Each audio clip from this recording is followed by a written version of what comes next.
can be traded. My heart's a bit spaded. I'm not too prideful to up and leave. You've been on complacent. The tides have been changing. Love is just patience and for you. What's up, bookish babes? Welcome back to the channel. In today's video, I want to go ahead and share with you guys all the books that I read in January. Although we came across a hiccup and I ended up getting a reading slump. I should have shared you guys the book that I DNF'd this month as well. Although I know I'm gonna get back to it because I don't know. I don't know if it was the book. I don't know if it wasn't a book. I don't want to put that type of pressure on that one book and say that it was that, because who knows. I probably was just in a mood. But I want to go ahead and just share with you guys. I think I read 8 books this month, which it would have been 3 if I didn't decide to go ahead and remedy my book slump before Crescent City 3 came out, which I end up doing. But I'm not even reading Crescent City 3 right now, mainly because I'm reading Archer's Voice.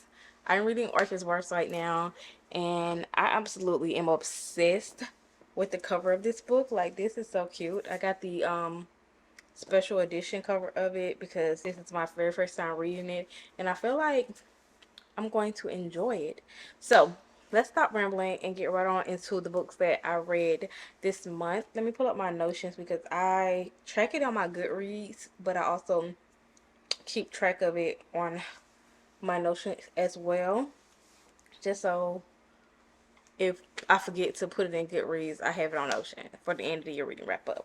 So let me hold on before we even get to talking. Let me plug my camera in because it's getting a little confused. It don't know if it want to stay charged or dead. I need to buy a secondary camera as well. Well, I do have one, but yeah, I'm a Sony's girl. Let's. I get so sidetracked real quick, y'all. If y'all don't notice, I get sidetracked. But let's go ahead and dive right into it. Now, I read 2 ebooks this month. The first one being Restore Me by J.L. Stigler. What is it? I read that book. I feel like I read that book so long ago. I end up giving it 4 stars. It's about this girl who husband passed away, and she ends up dating his best friend. But she didn't know that she met the best friend first at a college party because she was so drunk and she was doing her little bucket list to get back at her mom. Amazing book. I absolutely enjoyed that book. I don't even think I gave it a 4 star. I gave it a 4.75. I need to put the points system in my Notion so that I can make sure that it's accurate. But I do have a reading vlog of me reading that book. But I really enjoyed it. It was an amazing book. I really enjoyed that book. So if you ever read Restore Me by J.L. Stigler, I'm going to put it on the screen right here for you guys can see exactly what book I'm talking about. It is on Kindle Unlimited if you do have Kindle. So you can read it for free there. It's a part of a 3 book series. I think the next 2 is about the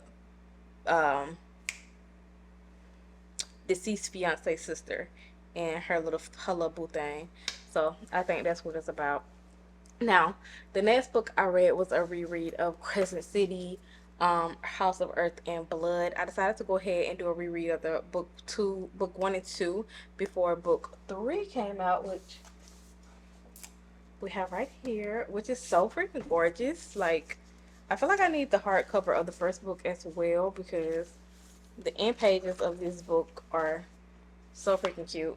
Just in case, I'm pretty sure y'all already seen it because everybody been posting about it today, but they're so freaking gorgeous. I got the second and third one in hardback, but I do have the first and second one in paperback as well. So I ended up doing a reread of this one. I gave it a 5 star again. I absolutely love Bryce. I love Hunt. I love Ruin. Oh, I love her brother Ruin. I love just about everyone in here except for Sabine. I don't like Danica mom. So I enjoyed this book again, and it really just refreshed my memory because I didn't remember anything that happened in the second book, but I remember everything that happened in the first book. And crazy or not, I read these books before I started my booktube channel. I read a lot of books before I started my booktube channel, and I'm glad I started my channel so I can share with you guys what I read in my rating. So After reading that, I ended up reading a book called Nana. I'm gonna put it on the screen for you guys as well. Now the crazy thing is, I read this one before I read the book that. Let me get. We're gonna pull this down. I read that one. I read Nana, and then I ended up giving it 3 stars. I kind of guessed everything that was gonna happen in the book, and it was a okay book to me. I read it for a collaboration video that I did. It's on my channel. It's the 5 star book exchange with Nail Diamond. I love this exchange because it gave creators opportunities to meet other smaller creators and find 5 star reads. Thing is, I'm not a thriller girl for real. I just be moonlighting as a thriller girl sometimes, but I'm not a thriller girl. So I don't read thriller books. And Nana was about this girl who was adopted, and her adopted grandma passed away. She passed away, and then her birth mom mysteriously came back in the picture, and a whole bunch of weird things start happening. Now, it was a good book. I enjoyed it for the most part, but I did guess everything that happened in the book. I gave it 3 stars, and then I decided, well, let's read the book that I searched high and low for a month, which was Butcher and the Blackbird, and I end up pausing this book or DNFing this book on page 47 because I just could not. I think I started reading this book on the 10th of January. When I got to the 23rd, I was on page 47, and I was like, yeah, no. Maybe I'm in a book slump. Maybe I need to figure out what's going on and why I cannot seem to get through that book. So I decided to remedy my book slump by reading Wildfire by Hannah Grace. I ended up giving this book a 4.5. I enjoyed the crap out of this book. I cannot wait for Henry book to come out because he's like a real friend, and I absolutely enjoyed watching him grow and be a part of the Wildfire. So this one is about Russ and Aurora. They end up meeting at a college party and getting down and dirty, and then they end up running into each other again at a summer camp job that they end up working together without knowing.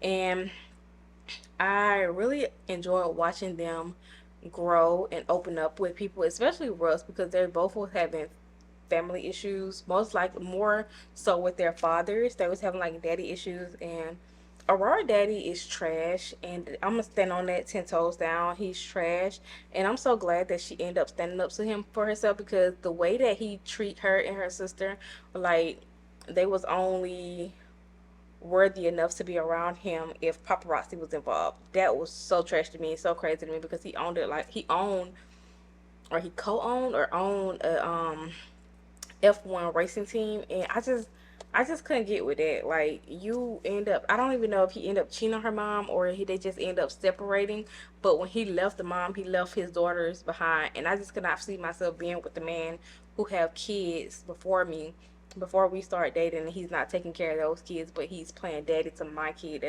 that's not even his.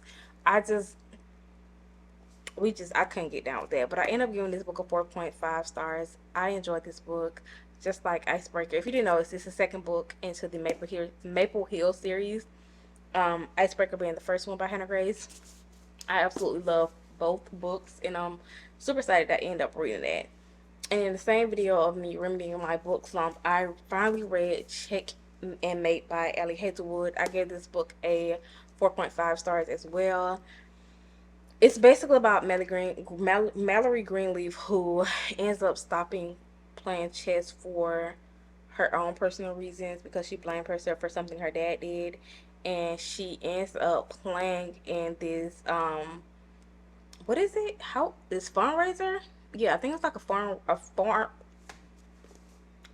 fundraiser charity event with her best friend, and she ends up beating the very top chess player, and she ends up going viral on the web and end up getting offered a sponsorship with this chess company where she has to go play chess in championship for money, and she really needed the money because she was taking care of her mom and her 2 siblings.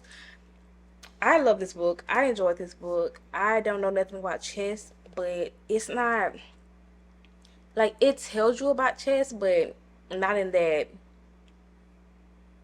you have to know about Chess Type of Way to understand where they're going with this book. I enjoyed this book so much. I know a lot of people don't like this book, but I really enjoyed it. I gave it 4.5 stars. So if you haven't read Checkmate by Ellie Hazelwood, I feel like every book Ellie Hazelwood wrote, except for one, just hit home with me, and I really enjoyed it. And that one is Love on a Brain. That book was too sciencey for me. I could not wrap my brain around what was going on. I don't even know what was going on there. I can't even tell you to this day what happened in the book. I can't even tell you the character names, but then again, I can't really tell you too many character names because I'm bad with names. So that's that on that.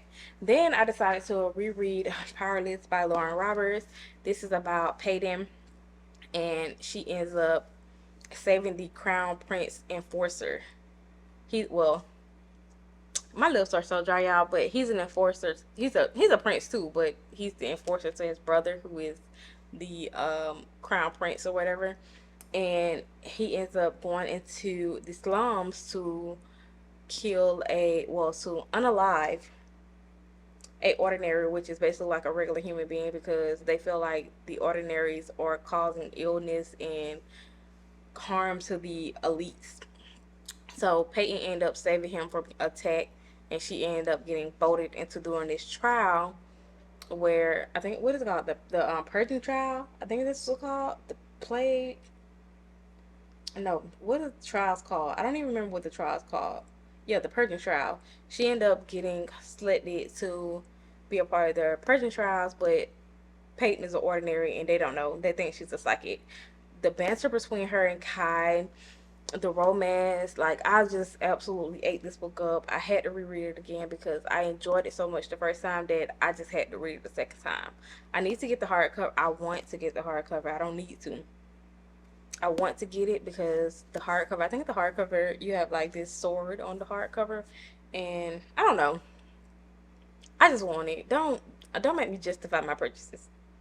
I just want it. But we're gonna see, because I'm trying to get through my physical TBR before I just start buying books. So after reading that, I decided to go ahead and dive back into the second book in Crescent City, House of Sky and Breath. I give this 5 stars as well.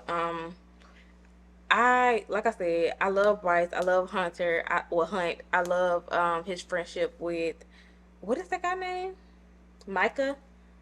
I just, the characters in this book just does something to my heart. Like, I feel like I'm a part of their family.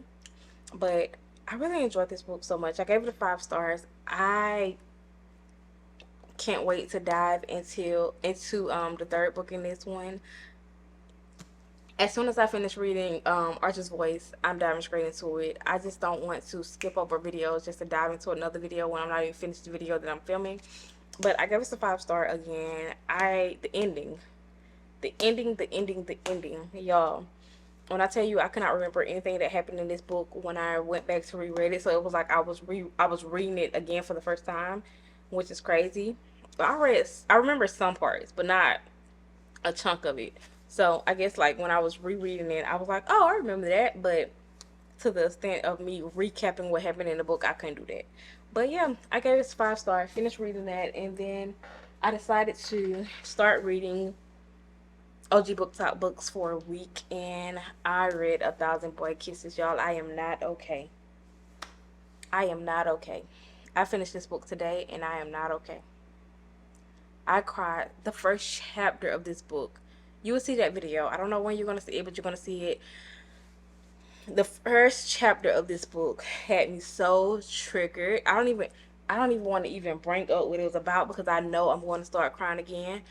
But if you read this book, the first chapter of this book had me so freaking triggered because I went through a similar situation to this, and you'll get that story, and I'll kind of open up and tell you about that story in the video.